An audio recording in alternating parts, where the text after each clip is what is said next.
The first thing to think about when measuring for a Roman blind is if you're going to have the blind inside the recess or fitted outside of the recess.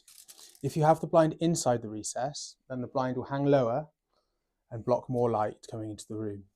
If you fit it outside of the recess, the blind will raise higher and get out of the way so more light can come through.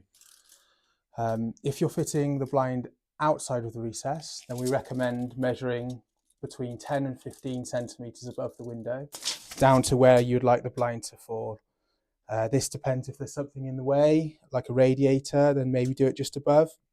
If there's nothing in the way, then it's nice to have about 10 centimetres below the sill.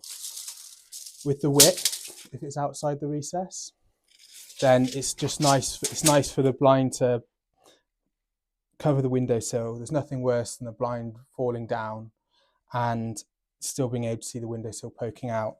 So in this case, I could go 10 centimetres each side, and that would be a nice fitting blind.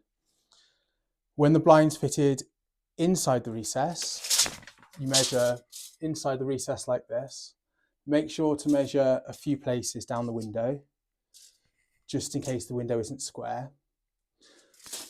I usually subtract 1 centimetre, between 1 and 2 centimetres from the width of the blind to allow it to fit in nicely and raise up and down without any obstruction. For the drop, I usually measure in multiple places across the window and take the smallest measurement,